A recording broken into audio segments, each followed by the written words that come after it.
bien, y esto es lo hermoso de esta cátedra, que siempre nos complementamos entre todos y nos ayudamos entre todos. Primero, consignas de análisis de los casos propuestos en la materia, es decir, una primer consigna que tiene que ver con, no sé, trabajamos con algunos fragmentos de película por cada unidad, o trabajamos con algún material del dossier, pudieron haber trabajado con ese o con otro, no importa, ¿sí?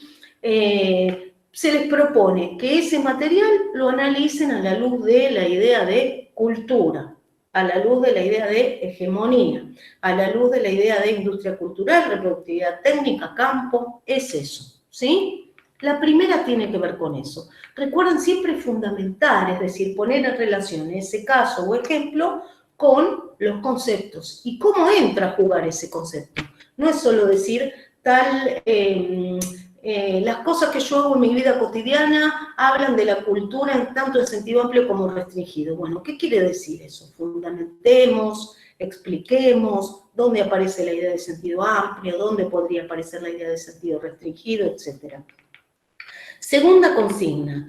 La segunda consigna es de explicar algún concepto o idea o frase, ¿sí? Que se les presente y que ustedes piensen los ejemplos. Un ejemplo que me permita a mí pensar en la idea de campo, por ejemplo, ¿sí? Ese ejemplo traten de presentarlo y de decir, bueno, remite a la idea de campo porque está en juego tal cosa, tal otra, tal otra. Por eso trajimos 3 ejemplos para que ustedes vean ahí cómo podemos ponerlo en juego y lo analicemos colectivamente, ¿sí? Si salió bien esto acá, quiere decir que ustedes lo pueden hacer perfectamente. Es esto, simplemente, van a ver qué es. Explicar algo, presentar algún ejemplo. Los ejemplos que presenten pueden ser propios o pueden ser algunos que se hayan trabajado en clase. En clase quiere decir, quiero tomar algo del dossier, quiero tomar el ejemplo de Beethoven para explicar campo, que ese texto no lo pusimos, pero porque funciona como un ejemplo también dentro de la clase. Quiero explicar... no sé, quiero presentar tal ejemplo de una editorial para hablar de la idea de campo. Bueno, es decir, los ejemplos pueden ser propios o pueden ser aquellos que se trabajaron en clase. En clase estamos diciendo en sentido amplio, o sea, algo del dossier o algo, un fragmento de película que no haya estado en la otra pregunta, ¿se entiende, no? O un ejemplo que ustedes crean que es importante y les puede aportar. Es decir, el ejemplo que a ustedes les haga sentir más cómodos y con más posibilidades de decir, bueno, yo a partir de acá puedo decir que esto me remite a la noción de campo, porque si el campo implica un juego, acá estoy viendo que hay agentes que están manejando cierto capital, que están compitiendo y que están jugando ciertas reglas, pero a su vez quieren alterarlas por tal y tal cosa. Esto, piensen, no más de 3 carillas, aunque el interlineado lo propusimos sencillo para que puedan explicar bien. La tercera consigna, el tipo de tercera consigna es relacionar. Van a ver que es al interior de cada unidad, ¿sí? Yo arranqué planteando esto, es decir, ¿qué se relaciona ahí? Relación entre 2 autores de esa unidad, o relación entre 2 conceptos de esa unidad, o relación entre una perspectiva y ver el concepto que está planteando esa perspectiva. Ahí hay una relación. Si yo digo materialismo cultural, habilita ciertas cuestiones. Si yo digo sociología de la cultura de Pierre Bourdieu, ¿qué aparece? Campo, hábitos. Si yo digo teoría crítica, hay ciertas preocupaciones particulares en un contexto particular. Entonces, es poner en relación alguna de esas cuestiones, ¿sí? O algunos conceptos, o las miradas de algunos autores siempre al interior de cada unidad, o la relación entre qué está planteando cierta perspectiva y qué problemas habilita o qué conceptos. Terminó ahí el parcial. Expliqué en detalle, pero la idea es justamente esa. Entonces, todo lo que Eva, quieras, ¿puedo decir algo? Claro que tenemos una semana, tranquis, No. para entregar. Sí, exacto. Eso iba a aclarar. Cada una de las comisiones, en el horario de la comisión correspondiente, va a estar compartiendo con su grupo de alumnos vía campus cada uno de los parciales, que son todos diferentes. En este caso, la recomendación fundamental es, una vez que ustedes reciben el parcial, que ustedes se tomen el trabajo de leer bien las preguntas, armarse un mapa conceptual de por dónde podrían orientar la respuesta. Nosotros venimos trabajando en cada una de las comisiones con consignas de trabajo, y en este caso, en general, las consignas son una respuesta acotada, porque es como una síntesis de lo que ustedes vienen pensando. ¿Qué quiero decir con esto? La respuesta al parcial esperamos que sea un poco más extensa que esa respuesta que estamos recibiendo vía campus, que es como un punteo de ideas que ustedes van teniendo para dar cuenta de su lectura. En un parcial, y más este año, nosotros esperamos poder darnos cuenta que ustedes leyeron los textos, los están entendiendo. Es más, si alguno necesita formular una pregunta en el parcial, también será bienvenida para que conversemos algo al respecto. Pero es decir, tiene que dar cuenta de lectura y de cierto nivel de apropiación, para que nosotros podamos entender lo que ustedes saben. Un parcial, y esto para esta materia y para cualquier materia, tiene que tener respuestas que sean autosuficientes. ¿Qué quiere decir esto? Que cuando las lea un otro, que en este caso vamos a ser los docentes, no tengan que suponer que ustedes quisieron decir tal cosa. Si eso no está en la respuesta, el docente no va a suponer, porque el lector siempre hace su lectura del texto del otro. Entonces, la respuesta tiene que tener todo lo que ustedes quieren decir al respecto. No es que el docente, pero yo quise decir tal cosa. Si no está dicho ahí, industria cultural es tal cosa, el docente no va a completar esa información. Entonces, ustedes primero, piensen bien lo que van a decir, lo escriben, y antes de apretar el send, el enviar, tómense un tiempo, dejen un recreo, vuelvan al texto después de haberlo terminado, y consideren ustedes si está completa esa respuesta, si le están diciendo todo lo que ustedes querían decir a ese lector que no los conoce, no sabe en qué condición está haciendo el trabajo. O sea, piensen en el otro, en el que lee ese texto, ¿no? Entonces, no puede quedar nada librado al azar en ese sentido. Tiene que ser, a eso se llama una respuesta autosuficiente. No es que, no, pero yo quise decir tal cosa. Bueno, yo cuando lo leí no entendí que vos quisiste decir tal cosa, y es válido también no entenderlo. Entonces, otra cosa, no valen frases, un listado de frases no vale como respuesta, tiene que ser un texto coherente. No vale un cuadro sinóptico, un mapa conceptual no es una respuesta. Campo, agente y flecha, eso no es una respuesta de parcial, ¿se entiende? Una respuesta de parcial es un texto coherente, donde haya casi que una presentación, un desarrollo y un desenlace, y sobre todo esto, piensen en el receptor del parcial. El parcial es un instrumento de comunicación entre ustedes, que son los emisores, y nosotros, que somos los receptores, y que no podemos adivinar lo que ustedes querían decir en esa respuesta. Está buenísima, buenísima la imagen o metáfora de esto de la respuesta autosuficiente, me parece, y la idea de instrumento de comunicación. Solo una cosa que parece una obviedad, pero es respondan lo que se les pide, solo eso. Responder lo que se pide y en profundidad. Si a mí me pidieron cultura, no me voy a otro lado, ni relaciono con la unidad 3, ni con la... No, trato de trabajar eso en profundidad, en todo caso presentando un ejemplo, si se pide, pero responder lo que se pide. Y lo último, nosotros vamos a habilitar el instrumento tareas, estamos experimentando en el campo. Por ahora nos ha ido bastante, hemos trabajado dignamente con el campus, nos costó, pero estudiamos mucho. Anita, Manu, trabajan un montón con nosotras en eso, nos ayudan a subir los materiales. Tengo dudas, yo preguntamos a Manu, etcétera, ¿no? Eso nos fortalece en cuanto a aprender un poco de las herramientas de campus que las fuimos aprendiendo. Ahora vamos a trabajar con la herramienta de tareas.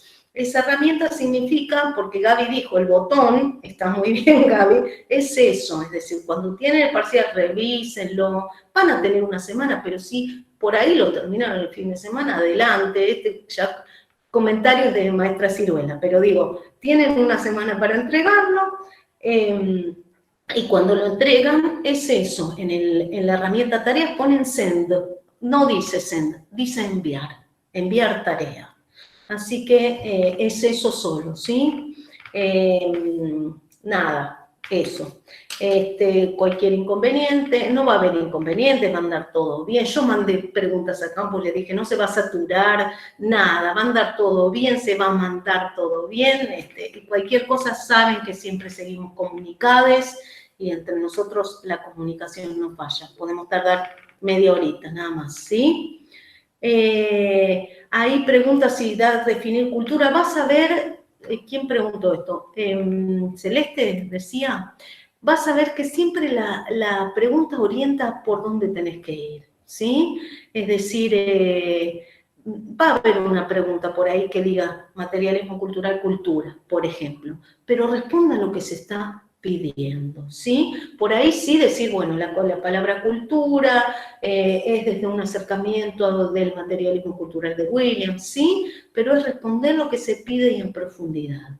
Tratar de manejarse siempre en esa zona que se está pidiendo, ¿sí? Es decir, frente a tu pregunta podemos decir, se ubica dentro del materialismo cultural, pero si no se pide que expliquen en qué consiste el materialismo cultural, es una mención, es una relación, y por ahí está. ¿Estamos? ¿Sí? Vamos a 3 ejemplos que trajimos, pero simplemente para poner un poco en juego cómo es esto de Cele, por nada, un poco de ver cómo estamos poniendo o activando esta relación entre un ejemplo y cómo de ahí se pueden desprender conceptos y una explicación o un análisis o una reflexión. Pensamos uno por cada unidad. En la primera unidad vamos a trabajar el uso del lenguaje inclusivo, porque yo a veces colaboro, estoy con Manu en una de las comisiones, o Gaby, etcétera. Entonces ahí surgió esto del porqué del uso del lenguaje inclusivo. Entonces viene muy bien como para pensar unidad 1 y pensar sobre todo en la idea de hegemonía. Es decir, hay una discusión ahí acerca de la lengua, sus usos, cómo la lengua también, o los actos de habla implican un acto de apropiación de ese aparato formal de la lengua, parece sociólecto.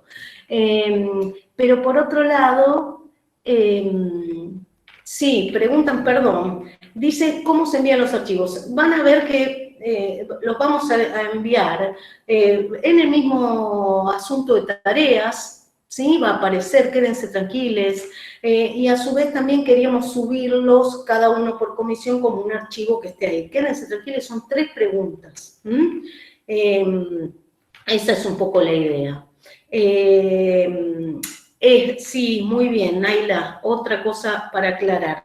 Hoy miércoles, al final, se van a subir, o sea, después del práctico aproximadamente, ahí se van a subir las consignas, ¿sí? Después de cada práctico. Mañana jueves, cuando toque el jueves, se van a subir esas consignas. Viernes, se van a subir esas consignas.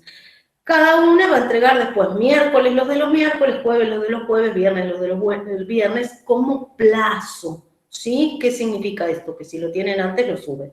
¿Sí? ¿Estamos? Bueno, el tema del lenguaje inclusivo,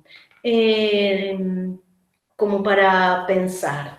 Decíamos, ¿a qué nos remite? Nos remite, por un lado, a cómo existen ciertas apropiaciones de la lengua, pero por otro lado también nos remite a cierta formación social y cultural en determinado momento histórico, si lo pensamos respecto de la unidad 1. Este texto después yo lo voy a poner en el link porque podríamos decir que es un anticipo de la unidad 6, es decir, ya nos ubica en algunas problematizaciones que vamos a hacer en la unidad 6 respecto de las teorías sobre género. Pero sí nos ayuda ahora a pensar en términos de qué es lo hegemónico en una sociedad en determinado momento histórico, ¿sí? Es decir, estamos hablando, por un lado, a la dimensión del lenguaje, pero por otro lado, una dimensión que tiene que ver, o diría Williams, el lenguaje está remitiendo a la cultura en sentido restringido, ¿sí? Es decir, como esas actividades específicas. Por lo tanto, la discusión no remite solo a la lengua, sino que remite insistimos, a lo que es hegemónico en una sociedad, en una formación cultural, en determinado momento histórico. Y desde ahí, justamente desde Williams, si pensamos la cultura como conflicto, también concebimos que hay ciertas disputas por el lenguaje que justamente remiten no solo a pensar en el habla, sino a lo cultural, a lo social, a lo político, a la dimensión política en una sociedad en determinado momento histórico. Nos lleva a pensar, voy a leer unos fragmentos de este artículo que después voy a dejar el link, que se llama La lengua degenerada, que fue escrito en 2018, que lo encuentran en un blog, ahí pusimos los autores, ese blog es El gato y la vaca, es un blog, una revista del estilo anfibia, podríamos decir, ¿no? Donde se conjuga la investigación con el ensayo y ciertas reflexiones. En esta reflexión en particular se plantea un poco la lógica de ese lenguaje sexista, que podríamos decir que es el que en algún momento se transforma en un tipo de lenguaje, podríamos decir, hegemónico, ¿sí? ¿Qué es el lenguaje sexista? Es nombrar ciertos roles y trabajos en masculino, referirse a la persona genérica como el hombre, o identificar lo masculino con la humanidad, usar las formas masculinas para referirse a ellos, pero también para referirse, a todes, dejando la forma femenina solo para ellas nombrar a las mujeres. Es muy interesante porque en el artículo también aparece la idea de violencia simbólica de Bourdieu, es decir, todo esto se traduce en una idea de violencia simbólica a partir de una relación de dominación dada por lo masculino. Y el texto plantea, en esta línea, que puede comprenderse mejor la relevancia de los esfuerzos del feminismo, de los feminismos, por introducir usos más inclusivos de la lengua. Muchos se han ensayado, empezando por la barrita para hablar de los y las, pero esta solución tiene algunos problemas. Primero, la lectura se tropieza con esas barritas, dice, bueno. Después dice, otras soluciones fueron incluir el todos con X o con arrobas en lugar de la vocal, pero la arroba era demasiado disruptiva, dice, y además rompe el renglón de una manera distinta. La X plantea un problema fonético, aunque Gabriela Cabezón Cámara, la escritora, ve en ello una ventaja, que lo disruptivo incomoda y es lo que atrae las miradas sobre el problema.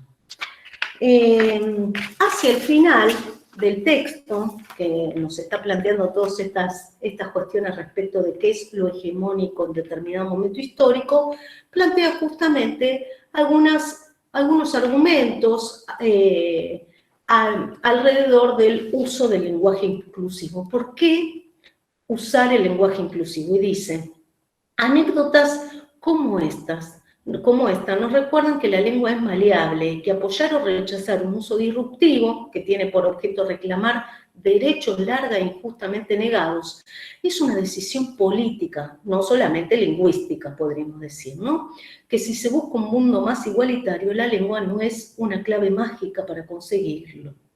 Es decir, es un lugar de disputa. Y que mientras las estadísticas de femicidios crecen y el sueldo de las trabajadoras permanece por debajo, conviene no indignarse, dice, si alguno mancilla un poco las paredes del lenguaje. ¿Qué nos está diciendo esto? ¿De qué nos está hablando? ¿Alguien quiere decir algo antes de que pensemos un poco? Ya hemos tirado algunas puntas. ¿Qué concepto o conceptos de la unidad 1 pueden estar en juego acá? Hablen, está lindo escucharlos. Lo que les salga, no importa, es un trabajo. Podríamos hablar en conceptos de hegemonía, lo que antes no se veía, no se podía pensar en un lenguaje inclusivo, inclusive también ahora, ¿no? Como que es algo que está llegando y se está poniendo bastante firme y está creciendo, pero convengamos que igualmente se sigue viendo como algo, entre comillas, malo, o que no está malo, a la gente no le gusta, pero es algo que en definitiva vemos que va creciendo, entonces lo podría ver como una hegemonía alternativa o una contrahegemonía también, porque se opone a todo lo que vemos normalmente. Listo, todo lo que dijiste ya es un montón, mira.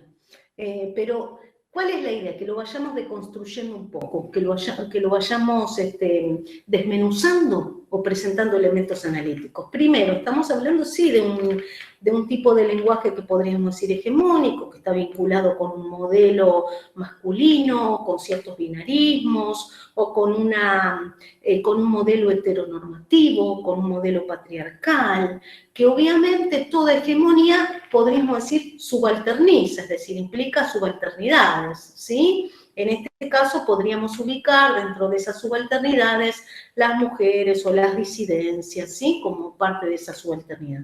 Es muy interesante porque lo escribieron y vos lo dijiste, Melanie, porque justamente lo que estamos planteando es digamos, un tipo de lenguaje, el lenguaje inclusivo, que aspira al menos o tiene el potencial de ser contrahegemónico.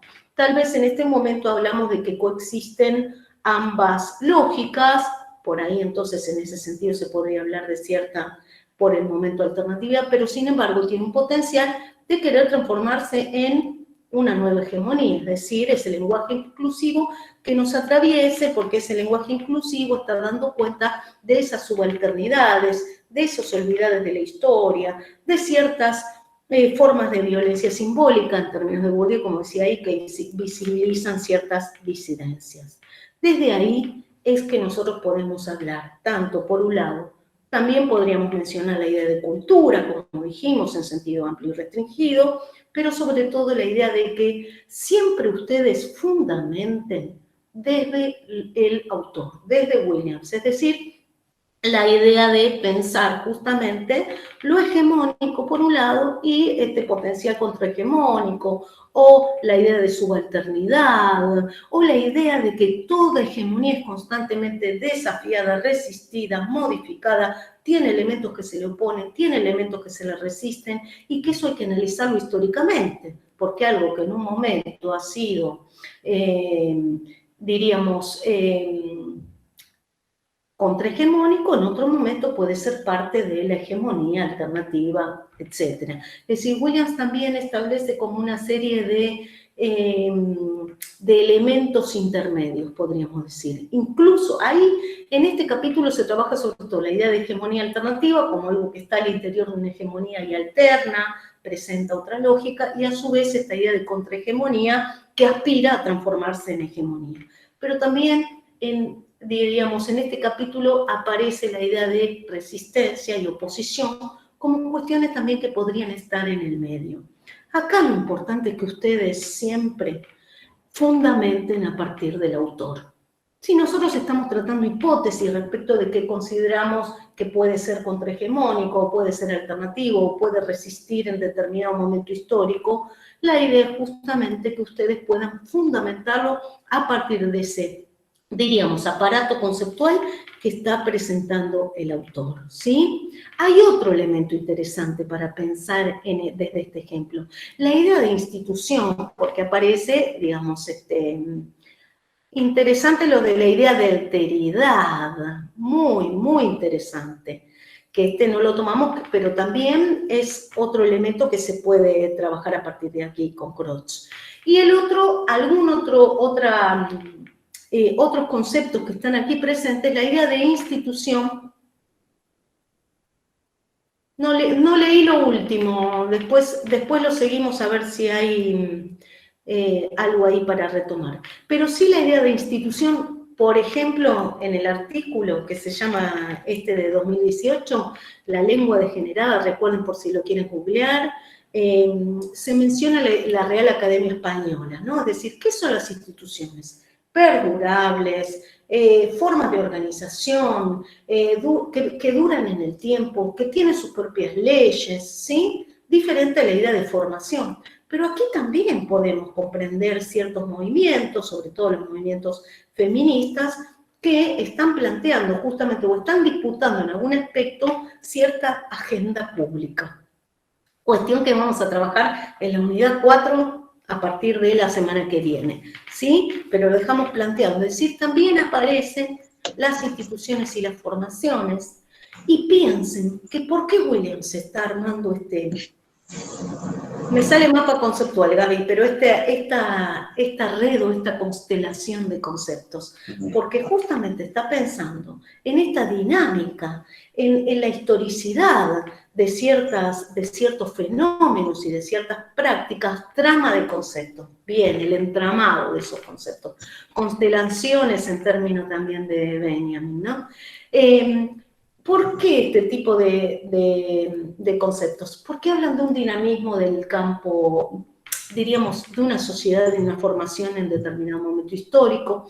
Esos conceptos son dinámicos y su idea o sí, hay una noción ahí presente que atraviesa, que tiene que ver con este movimiento, ¿sí? No en términos de determinación, sino que una hegemonía es constantemente alterada, resistida, modificada, tiene elementos que se le oponen, tiene elementos que se le resisten, pero a su vez esa hegemonía siempre está en diálogo con la subalternidad, también tiene elementos de esa subalternidad, también toma ese desafío de esa subalternidad, obliga a incorporar ciertos elementos.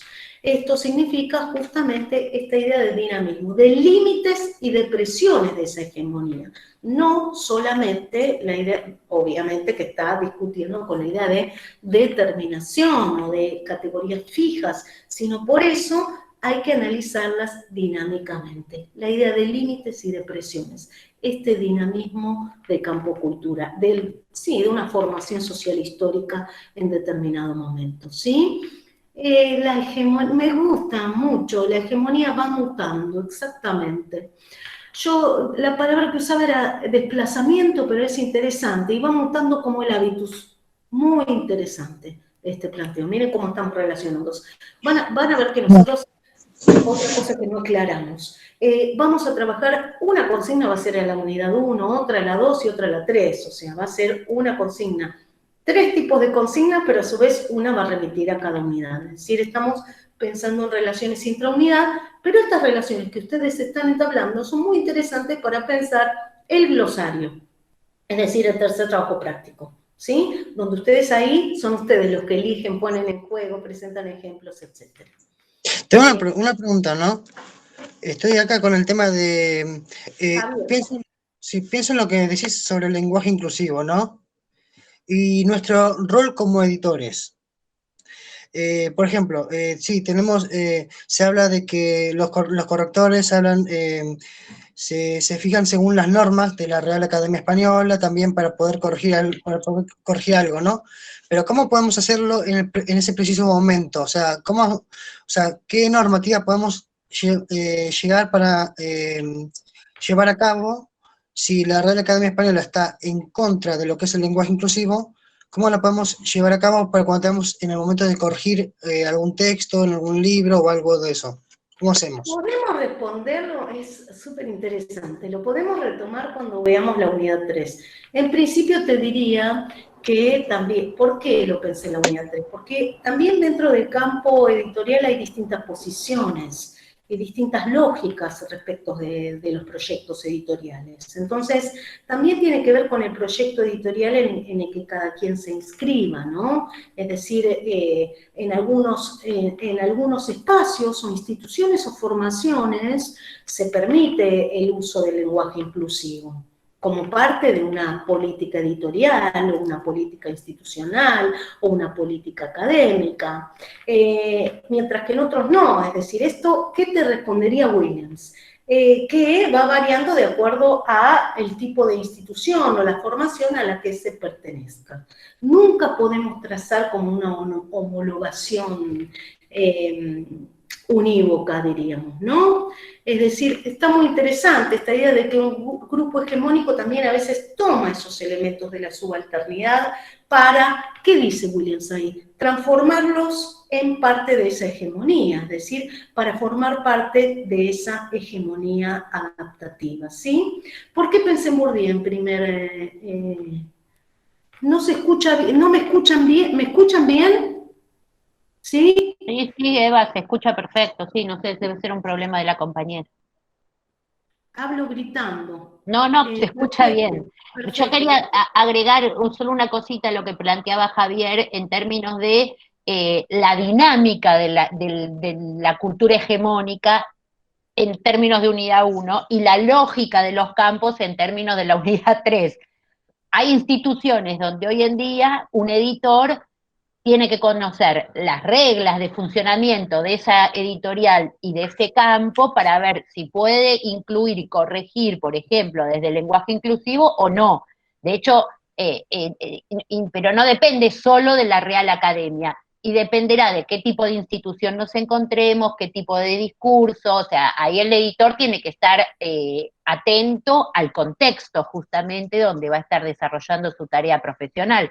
Pero pensemos que, así como decía la compañera, la hegemonía va mutando, una institución como la UBA, una institución con la Universidad del Centro, ya está habilitando y ya está casi que obligando a utilizar el lenguaje inclusivo, mientras que, por ejemplo, el Ministerio de Educación de Ciudad de Buenos Aires no lo acepta. Digo, son procesos, como plantea Williams en términos de esta dinámica de la cultura hegemónica. Habrá que ver de aquí a unos años si esto se convierte en una norma que finalmente la Real Academia, que pareciera ser la institución que legisla lo que sí se puede o no se puede con el lenguaje, terminará incluyendo el lenguaje inclusivo como terminó incluyendo un montón de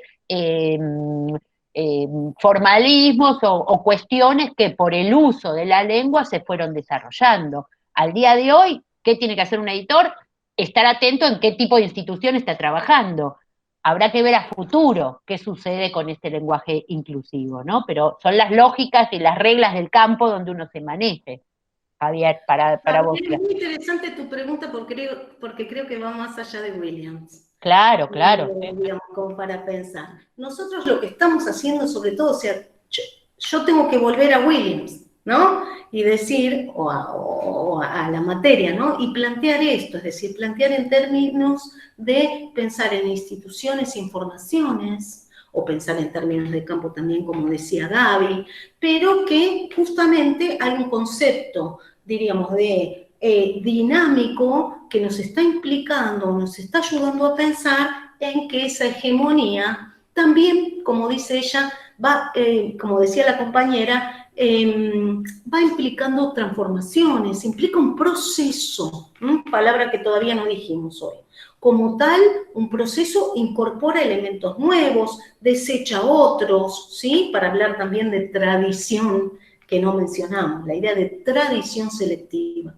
¿Qué retomamos del pasado y qué dejamos? Pero en esto, porque vuelven a la RAE, están en juego diferentes instituciones y hay que ver justamente cómo esa hegemonía incorpora, diríamos, las reglas de ciertas instituciones y deja de lado otras, ¿sí? Y esto va variando históricamente también.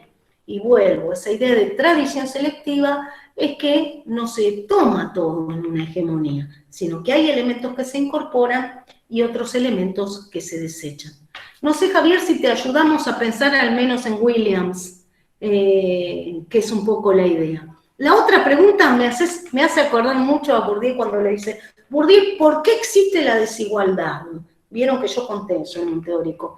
Y Bourdieu dice, bueno, pero eso no sé si es motivo, no es tanto objeto de la sociología, es para el campo político. Nosotros la sociología tenemos que estudiar y decir que hay diferentes, que tengo que estudiar históricamente y ver que hubo sociedades que sí, tal vez no fueron desiguales y armaron un esquema de organización más comunitario y horizontal, ¿sí? Por ahí va la respuesta, o sea, está muy interesante, creo que nos aporta un montón, pero la idea es volver siempre a Williams, ¿no?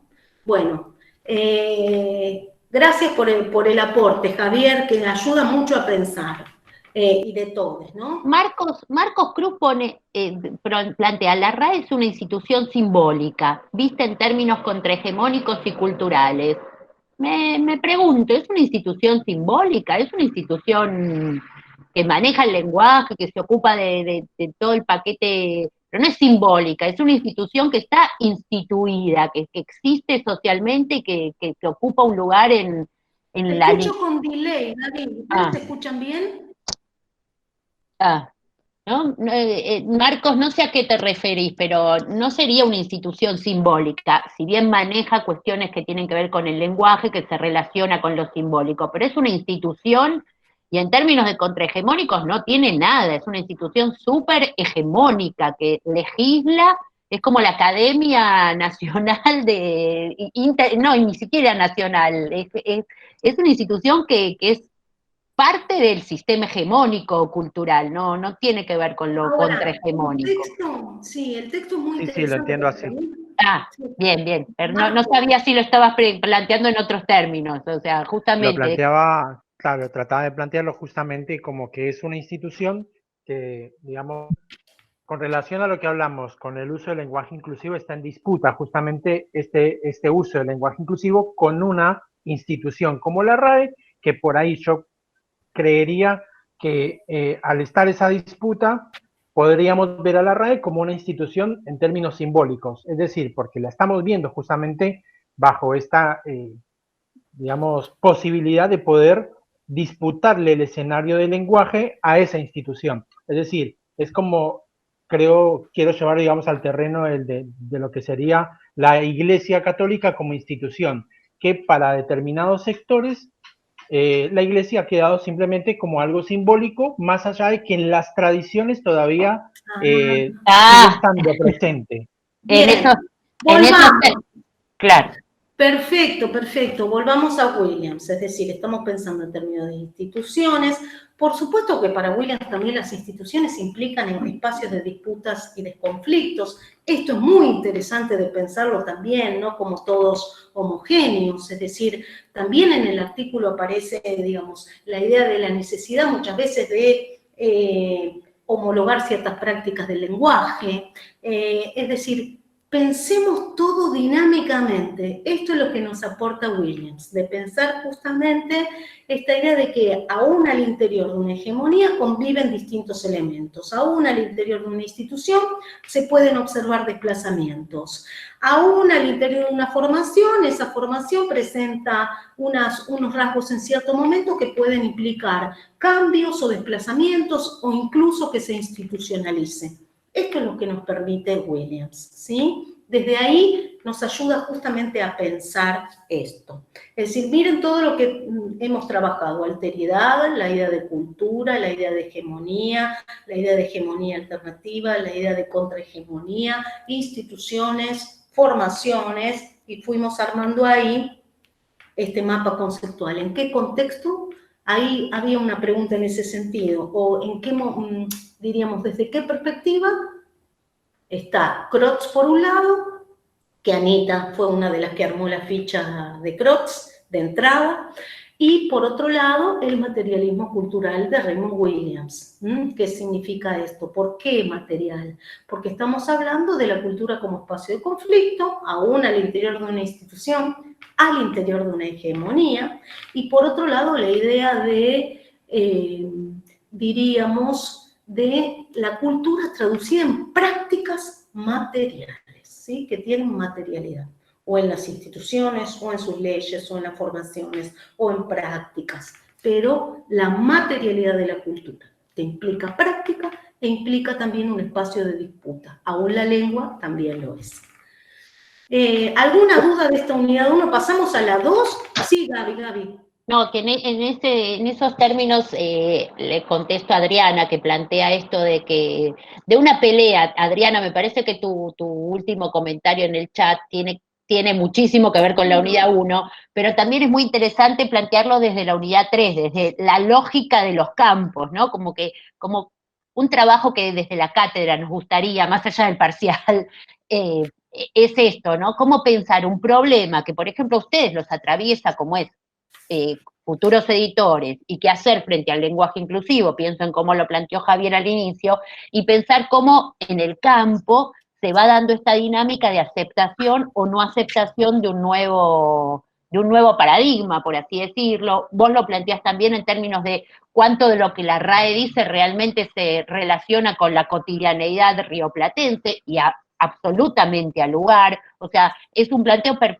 interesantísimo el que estás planteando en términos tanto de la unidad 1 como de la unidad 3, ¿no? Porque tiene que ver con la lógica de un campo que que es dinámico también y que está en movimiento y que está empezando a cambiar sus propias reglas de funcionamiento, y que se puede ver en términos de Williams como ese funcionamiento de una institución hegemónica se va teniendo que adaptar, readaptar con todas las dificultades y con todas las tensiones que surgen dentro de la cultura hegemónica y dentro de los campos, en términos de unidad 1 y unidad 3, ¿no? Pero es correcto lo que estás planteando, es muy interesante. Vamos a la unidad 2. Vamos a la unidad 2. La unidad 2, solo dejo esto planteado porque me parece que está apareciendo mucho, que también hay algunos otros conceptos que implican miradas coloniales o decoloniales, y esto lo vamos a trabajar en la unidad 6. Lo dejo así porque toda esta discusión nos plantea esto, ¿sí? Vamos a la unidad 2. Hagamos una cosa, pensemos un poco en este ejemplo y colectivamente veamos qué elementos pueden surgir o qué conceptos de la unidad 2. Esto es una... ¿la conocen la canción? ¿Sí? ¿Les viene a la mente la idea de tararearla, al menos el estribillo? ¿O les quedó, digamos, el recuerdo de esta canción? Uno podría decir, bueno, algunos saben un poco de la historia, pero si no saben de la historia de la canción, sí lo que saben es que a partir de una serie popular o masiva de Netflix fue, digamos, fue reconocida, se transformó en un fenómeno exacto, La Casa de Papel, que se transformó en un fenómeno de consumo masivo, justamente, y que de alguna manera implicó reapropiaciones. Para contextualizar, es respecto del origen, aunque también se discute sobre eso, sí sabemos que fue una canción de resistencia a los totalitarismos, por eso viene bien como ejercicio para pensar esta unidad 2 y toda esta reflexión de Adorno y Horkheimer por un lado, de Benjamin por el otro, en el contexto del ascenso de estos regímenes totalitarios, ¿no? Bueno, desde ahí esta canción fue concebida como canción partisana, que justamente plantea o propuso un acto de resistencia. Nosotros la conocemos a partir de esa reapropiación particular que se da, que también permite que se tenga en cuenta ese actor importante que es la sociedad de masas, es decir, que sea conocida y reconocida por, diríamos, la sociedad de masas o por una sociedad en determinado momento histórico. Paro acá. ¿Qué conceptos pueden estar ahí presentes para abordar a partir de la unidad 2? A partir de la unidad 2. ¿Qué concepto? A ver, díganlo. Pueden intervenir, porque a veces nos cuesta seguir el chat y si ponemos el chat se nos corta un poco, pero sí, hasta ahí llegaba el chat, lo vamos leyendo bien. Alguien quiere contar o escribir, no hay problema, pero ¿qué conceptos podrían aparecer acá? Bien, bien. La idea de si se puede, ¿cómo llamaríamos? Cultura de masas está bien, es un concepto posible, trabajado sobre todo por la teoría crítica en general, ¿no? Industria cultural, exactamente. Es decir, también, ¿qué diría Adorno?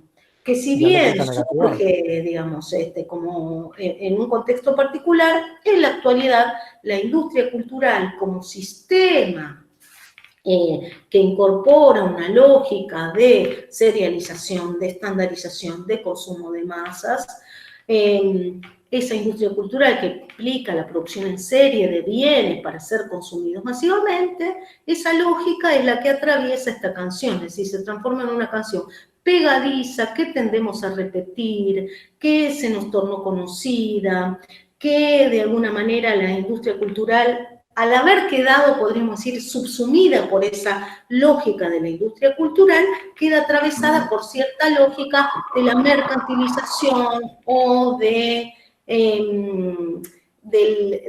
la lógica comercial o del valor de cambio que prima por sobre el valor de uso. Es decir, piensen a partir de acá, o el tema del aura también lo podríamos pensar. Vamos a, ¿qué rasgos de la industria cultural para repasar conocíamos? ¿O cómo se pueden pensar esos rasgos a partir de la canción? ¿Recuerdan algunos rasgos? Bien, el fin de la comercialización, la mercantilización, recuerdan que se planteaba en términos de fetichismo de la mercancía, es decir, esa lógica del valor de cambio que prima por sobre el valor de uso. La industria cultural que obliga, no lo voy a decir con las mismas palabras, pero a consumir masivamente aún en estado de distracción, podríamos decir como otro rasgo. La idea de prolongación de la lógica del tiempo de trabajo aún en nuestro tiempo libre, ¿sí? Ahí dice la idea de creación de lo cotidiano. No sé si entendí exactamente. A mí, Sí. Hola. A mí particularmente este ejemplo me remite a la idea de que la industria cultural tiene la capacidad de fagocitar inclusive lo que puede ser, contener como resistencia o idea de resistencia. Una canción que en algún momento fue de resistencia, hoy es como parte de esta narrativa, como que la industria cultural se puede permitir justamente tener una serie anticapitalista o de crítica al sistema. Muy bien. Y la otra idea que aparece fuerte es esto, ¿no? Es decir, esa industria cultural que produce clichés o estereotipos, es decir, que fomenta esa lógica de la repetición, ¿qué tipo, desde la industria cultural, ¿no? ¿Qué tipo de receptor estará contemplando, porque tampoco es que lo construye, podríamos ir anticipando, porque dice que la industria cultural anticipa aún el consumidor como parte de la cadena productiva, pero ¿qué tipo de consumidor estamos pensando? ¿O cómo lo describe Adorno ahí? ¿Recuerdan las palabras clave respecto de eso? Es decir, un tipo de receptor, ¿cómo? ¿Cómo aparecería ahí? Una idea de receptor como consumidor, la idea de un receptor pasivo. Incluso los trajes, eso no lo vi. La idea de, acuérdense esas palabras clave, de atrofia, dicen, de la recepción, por supuesto, en el caso de Adorno, que está mirando sobre todo el funcionamiento de la radio comercial, recuerdan que migra hacia Estados Unidos, y del cine de Hollywood, ¿sí? Por eso atrofia del receptor, un receptor que aún consume en estado de distracción, la idea de un receptor pasivo, de alguien que se encuentra alienado, ¿recuerdan la idea de racionalidad instrumental? Y el fetichismo de la mercancía que trae como consecuencia la alienación, es decir, el triunfo de la racionalidad instrumental se evidencia en esta lógica de la industria cultural, donde los seres humanos no nos vinculamos como humanos, sino a partir de la lógica de la mercancía por un lado y somos, de alguna manera nos vinculamos como cosas, ¿no? Este triunfo de la racionalidad instrumental de la técnica implica que dominamos la naturaleza, pero no, pero fue en desmedro de nuestro propio conocimiento, ¿sí? Y en ese sentido recuperar, digo, por un comentario de lo que sí. le genera a un antifascista que sigue experimentando el aura cuando lo ve, pensar también en esta teoría crítica, recuperar la visión de teoría crítica de la cultura de la Escuela de Frankfurt y del lugar que, por lo menos los dos textos que nosotros estamos trabajando este cuatrimestre, le dan al lugar que le dan al arte, ¿no? Como que el arte tiene que tener una función social, no una función de contribuir a la alienación de las masas, como están pensando ellos, sino que todas las manifestaciones culturales, lo que está esperando la Escuela de Frankfurt es que produzcan determinado sentido, permitan determinado nivel de pensamiento a partir de este extrañamiento, de esta sensación que tienen frente a este objeto cultural, que les permita a estas masas en algún punto rebelarse frente a lo que se está construyendo desde esta industria cultural, ¿no? La función social del arte, esto de generar determinada sensación en quien recibe ese objeto de arte, es lo que esta Escuela de Frankfurt está denunciando que no está sucediendo, porque se están produciendo estos objetos serializados, o este uso de, por ejemplo, esta canción, para la producción de determinados sentidos que no tenían que ver con los originales, y que lejos de producir este extrañamiento y esta rebelión de las masas, lo que hace es generar jingles, cosas conocidas, elementos cotidianos que arman otra cotidianeidad, que lo que ellos denuncian es que esta nueva cotidianeidad, esta nueva trama cultural, lo que permite es el desarrollo del nazismo, el desarrollo de este totalitarismo, ¿no? Entonces, en ese sentido de denuncia es importante pensar el uso, por ejemplo, de esta canción.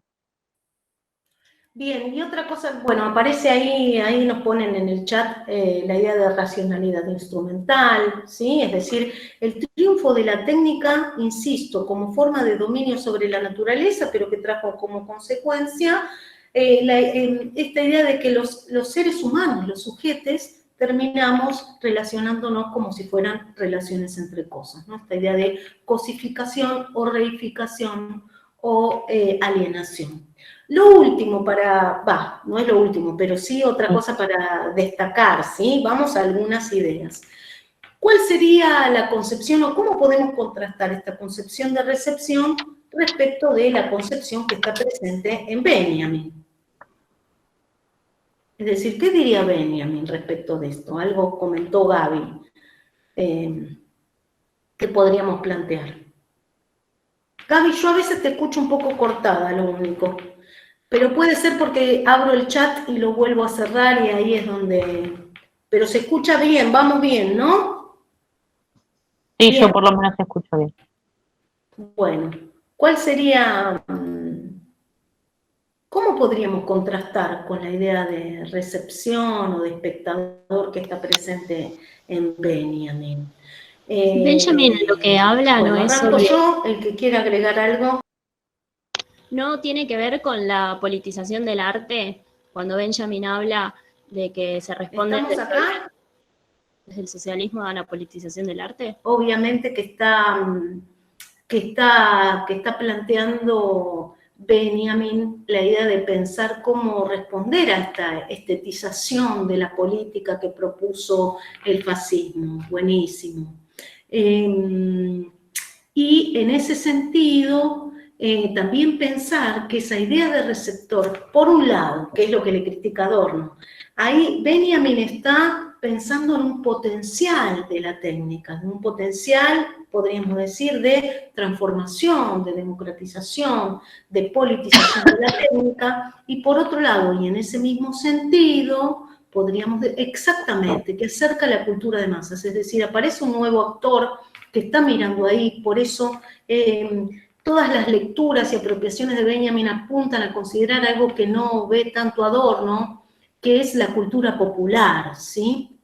Y por otro lado, la idea de un receptor al que se tienda por lo menos cierta actividad, es decir, ¿qué genera el cine? Piensen sobre todo cuando piensen en ese receptor de cine. Es decir, la idea de pensar en un receptor activo, la idea del efecto choque que genere algún tipo justamente de shock en ese espectador, que genere extrañamiento, pero que ese extrañamiento sea concebido como, diríamos, activo, como aquello que me hace justamente desinstalarme, desestructurarme, generar la posibilidad de justamente o de reflexión o de acción. Así está pensando ese cine, que no es el cine de Hollywood, sino que es cierto cine de vanguardia, hay una influencia de ciertas experiencias de vanguardia, y desde ahí está pensando esa idea de espectador respecto del cine, que incluso desarrolla mucho más. ¿Recuerdan que dice respecto del cine que es espectador, tiene, como la cámara es la que media, se transforma también en un experto que puede evaluar ese mecanismo de la cámara, ¿no? Que puede comprender esos distintos fragmentos y recomponerlos en una totalidad. Por supuesto que está pensando en un tipo de cine que está hablando de esto, ¿no? Ese cine de Eisenstein que está planteando una idea de montaje en ese sentido, ¿sí? Un tipo de narrativa que apela justamente a que sea el receptor el que termina de reconstruir o de cerrar o de otorgar un plus a ese sentido del film, ¿no? De la película. ¿Vamos bien? ¿Que nos queda algo pendiente respecto a la unidad 2? Pasamos, si no, a la unidad 3. Exactamente. Ahora, por otro lado, la idea de escape de realidad, ¿en quién está? Sobre todo en Adorno, ¿sí? Esto de,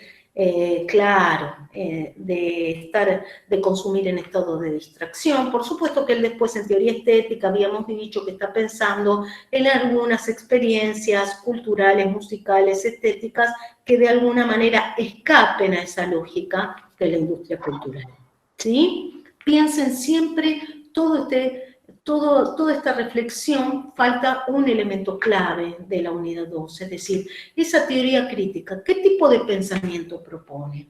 Un pensamiento dialéctico. Esa dialéctica está presente, es el punto, diríamos, de contacto muy fuerte entre Adorno y Benjamin, ¿sí? Recuerden que tenían una amistad, influencias recíprocas, algunas diferencias, pero también esta idea de dialéctica, que en Adorno sobre todo se plantea como dialéctica negativa, es decir, esos dos primeros términos, afirmación, negación y negación de la negación, implica que no se supera esa realidad, no hay, diríamos, unidad entre objeto y sujeto, sino que en todo caso es una realidad no reconciliada. La idea de dialéctica negativa, que significa seguir preguntándonos críticamente por las condiciones particulares de una sociedad y cultura en un determinado momento histórico, ¿sí?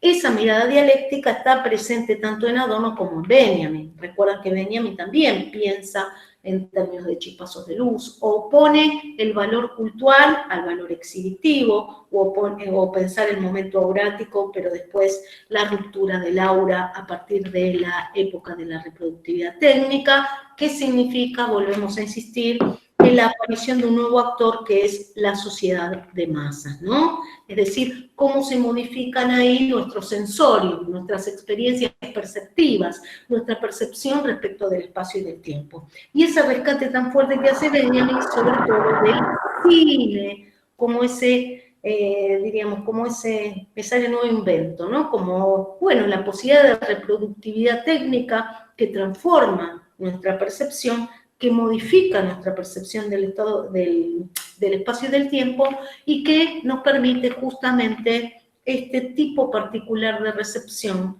en términos de extrañamiento, de shock, de actividad, ¿no? De activo, quiero decir. ¿Vamos bien? ¿Nos queda algo, chicas? Manu, Anita, Gaby, o pasamos algo, alguna palabra, alguna constelación, algo de este mapa que estamos armando, racionalidad instrumental, el contexto del fascismo y del nazismo.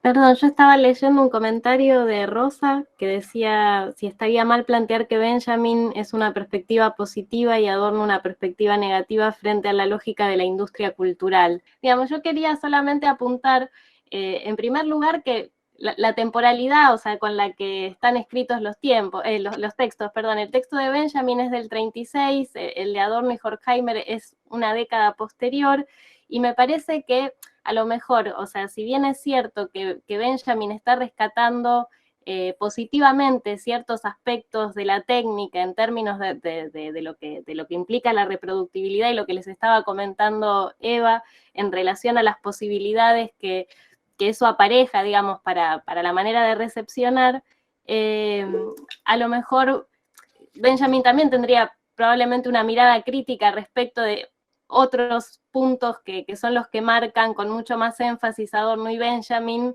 sobre la lógica propiamente dicha de la industria cultural como como una industria que tiende a mercantilizar los bienes culturales, ¿no? A cosificar las relaciones sociales, ¿no?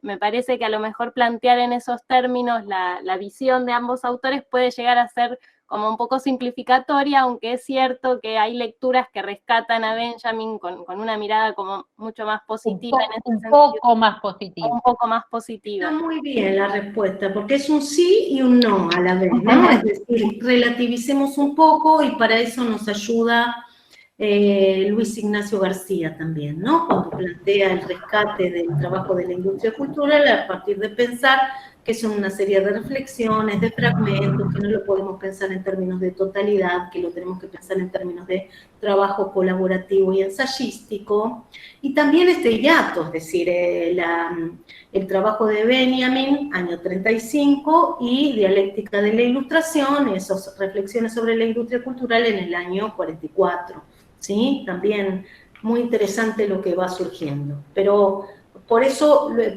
en algún punto diríamos, sí, hay una contraposición, hay un trabajo comparativo para hacer, y por otro lado siempre hay elementos también en común, ¿sí? Pero vamos por ahí, tratemos siempre de fundamentar, no decir uno es positivo, no, fundamentemos, complejicemos un poco eso, tal cual está planteando Anita. Bien, pasamos a la 3. Ah, ya estamos en la 3. Bueno, no voy a mirar más el chat porque es ahí donde se me traba. Cualquier cosa ustedes me dicen. Lo miramos nosotras, Eva, tranquila. Vale, gracias.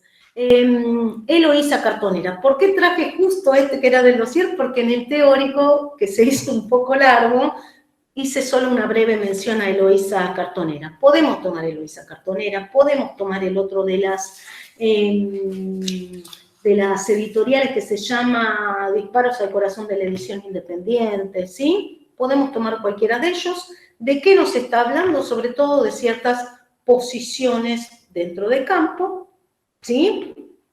No es lo mismo una editorial, una gran editorial que estas pequeñas editoriales, que editoriales independientes, y tampoco tendríamos que plantear dos polos contrapuestos, sino encontrar ahí o tratar de ver distintas posiciones. Una cosa que yo me olvidé de decir también en el teórico es pensar al Estado como un metacampo, dice Bourdieu, eso parece en la lógica de los campos, pero también pensar en el Estado como otro agente al interior de algunos campos.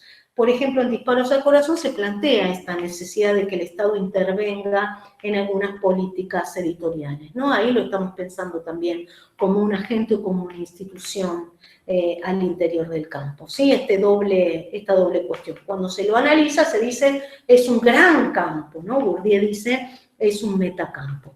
Decimos acá, encontramos distintas posiciones, pero a su vez encontramos reglas específicas dentro de un campo.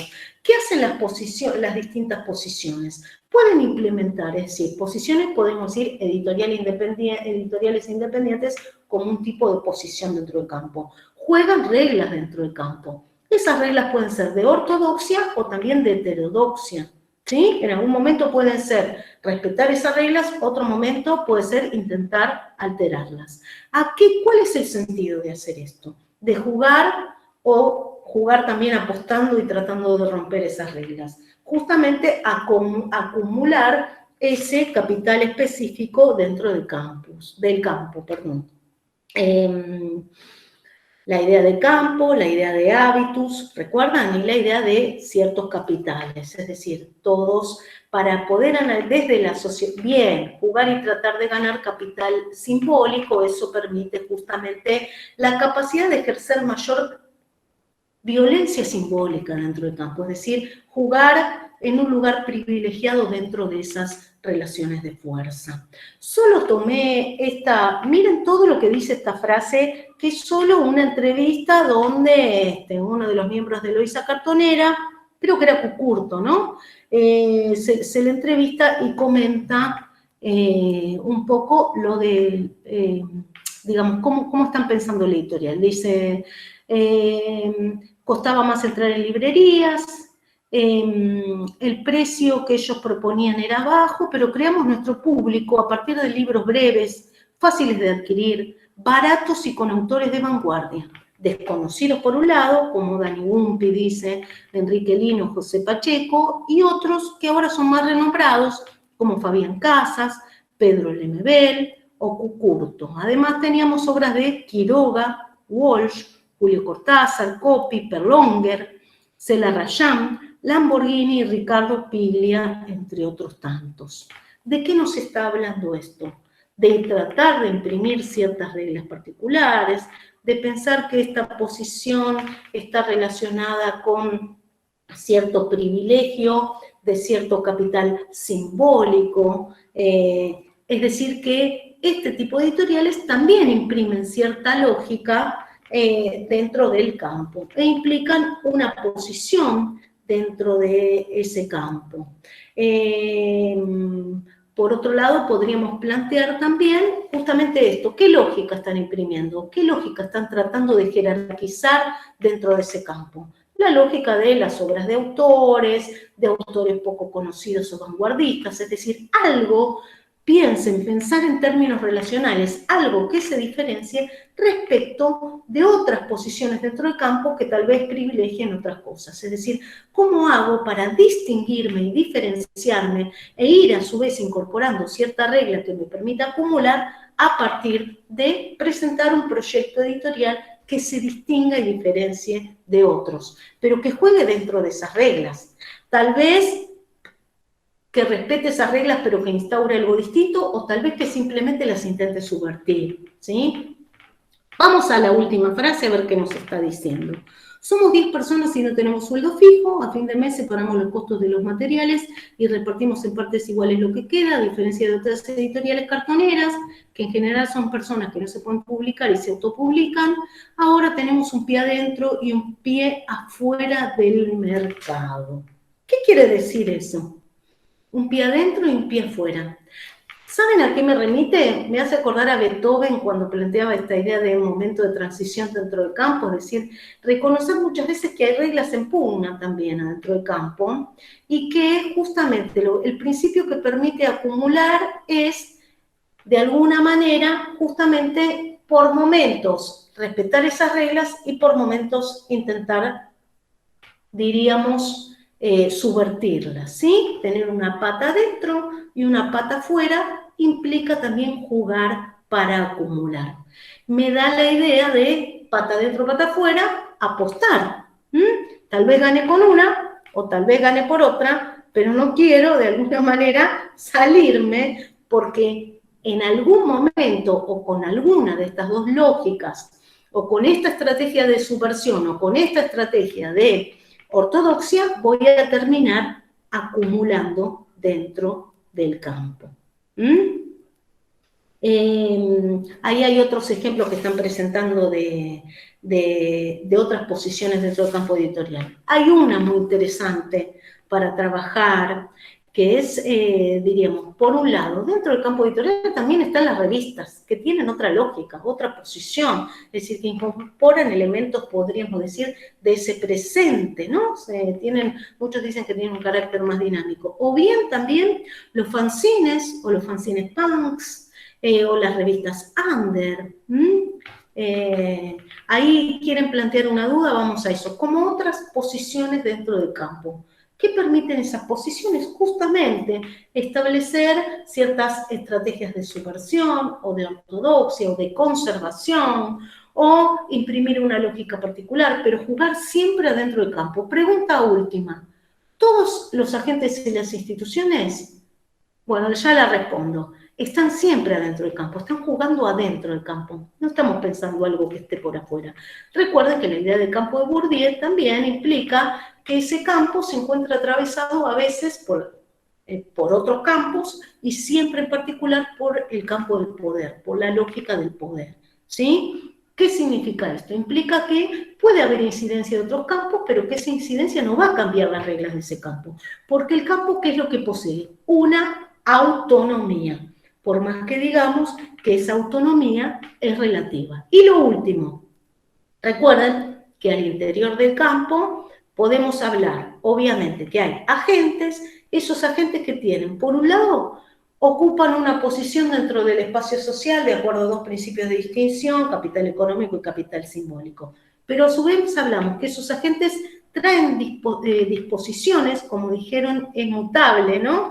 Esas disposiciones, es decir, los hábitos, pero el campo no es, diríamos, la sociología de la cultura de Pierre Bourdieu no estudia solo posiciones al interior del espacio social, o sea, los capitales económico y simbólico, no solo las disposiciones, sino las tomas de posición al interior de un campo, es decir, las posibilidades de acción de esos sujetos, ¿sí?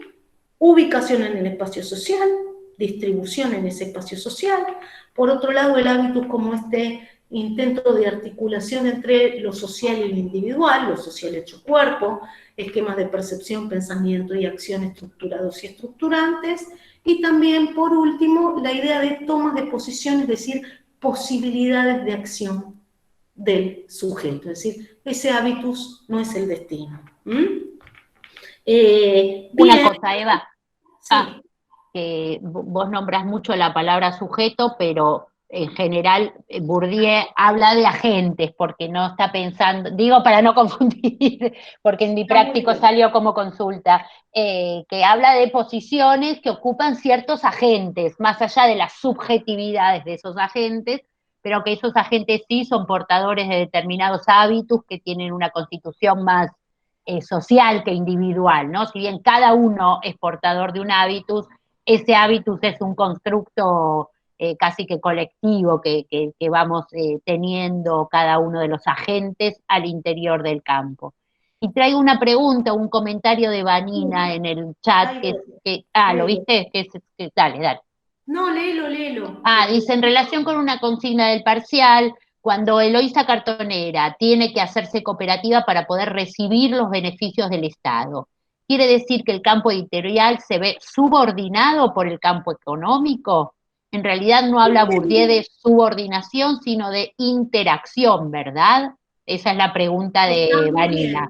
Sí, está muy bien, es muy interesante, porque si yo te dijera, sí, se encuentra subordinado por el Estado, te diría, ahí perdió la autonomía, que es lo que analiza Bourdieu, es decir, ese proceso de autonomización que implica desligarse del mercado, o del mecenas, ¿no?, para el que se producía a lo largo de la historia, o en otro momento histórico. Desligarse también de ese Estado y empezar a producir ¿para quién? Campo intelectual y proyecto creador.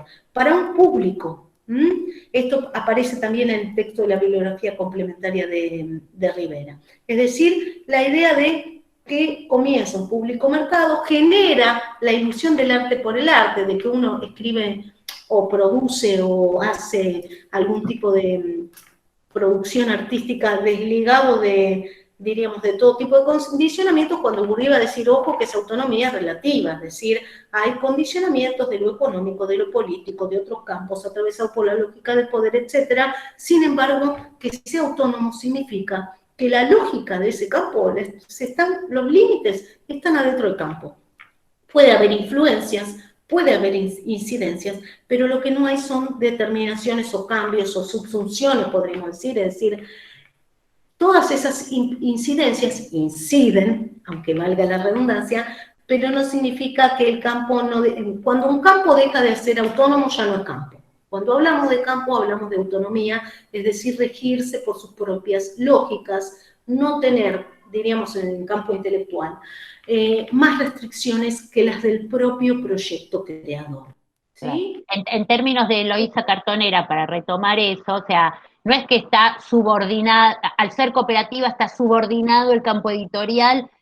No nos olvidemos que Bourdieu habla de relaciones, cuando dice lo real es relación, y todo tiene que ver con relaciones, con negociaciones que se dan entre los agentes o entre los campos, y esta autonomía relativa, no es que Eloísa Cartonera entrega todas sus convicciones a la hora de convertirse en cooperativa en pos de... Son decisiones que toma este agente del campo editorial, agente Eloísa Cartonera, para ver de qué modo puede jugar determinado juego al interior del campo editorial, ¿no? En términos de eso es que hay que pensarlo, de relaciones, de tensiones, de pujas por determinados espacios de poder, y de autonomía relativa. No es que te indican absolutamente lo que tenés que hacer, pero hay una autonomía relativa. Si un proyecto editorial no logra gestionar recursos, es difícil que pueda constituirse. Ahora,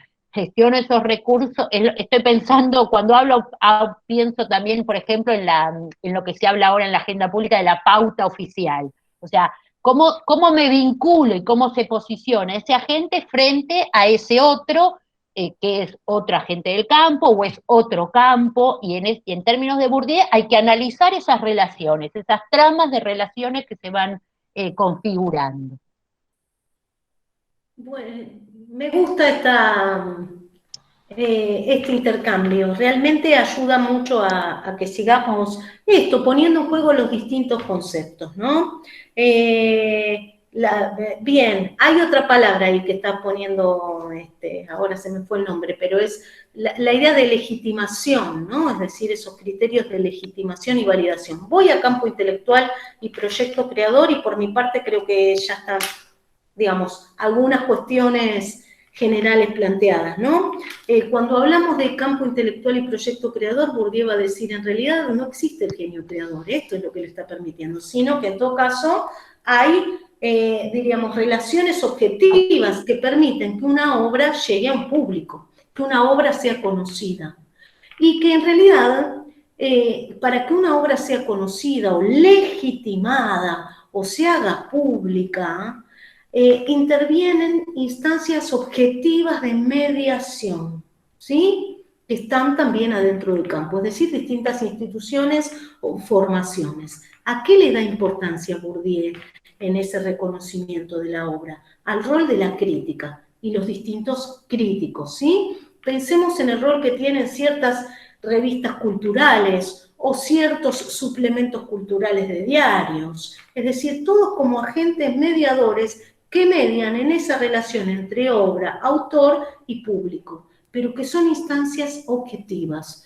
Esto permite nada más ni nada menos que decir que una obra no vale por sus cualidades intrínsecas o la genialidad de su autor, no, que en todo caso se encuentra atravesada por una serie de elementos objetivos que mediaron para que esa obra se reconociera, se legitimara, fuera reconocida públicamente, ¿sí?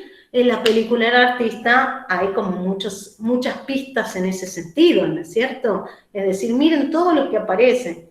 El galerista, el crítico de arte, que en realidad es un crítico de arte de la realidad. La secretaria del galerista que abre la puerta dentro de la galería, y que le explica que tiene que hacer un dossier para conocerse, para que se dé a conocer su obra, está hablando de instancias de legitimación y validación, ¿sí?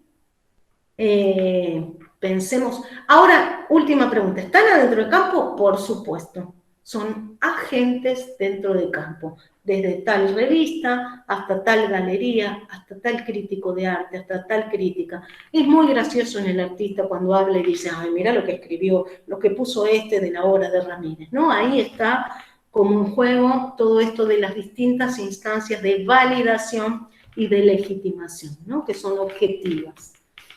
¿Estamos? ¿Nos falta algo, queridas compañeras? Manu, Gaby. No, yo creo que todos, Anita, a todos les decimos que se queden tranquilos, que a partir de hoy, durante el práctico, en general hay encuentros sincrónicos para casi todos los prácticos, dependiendo del día de cursada, y en ese momento se va a cerrar la unidad 3 y se va a dar las consignas del parcial, y también vía campus se va a subir esa tarea a partir del práctico para que ustedes tengan una semana para desarrollar el parcial, que insistimos, tiene que ser respuestas más extensas que las que estamos manejando en el campus, que den cuenta de la lectura, del pensamiento de ustedes, y sobre todo piensen en que hay un lector que no está dentro de sus cabezas y que ese lector tiene que entender algo de lo que ustedes quisieron contar. Buenísimo, ahí nos mandan para una película, Pasión por las Letras, vamos a verla después de la elaboración del parcial, un fin de semana podemos hacerlo. No, me parece muy interesante este intercambio, ¿no? Es decir, que nos permite a nosotros ir viendo esto, constatar por un lado que van leyendo y por otro lado también poner en juego qué es lo que se está pidiendo en el parcial, ¿no? Y como ¿Qué es lo que quieren con esto estamos experimentando lo que se va leyendo y comprendiendo. Así que ese es el parcial, tienen 7 días, tranquiles, así que bueno, un gusto. Nos seguimos viendo en los prácticos.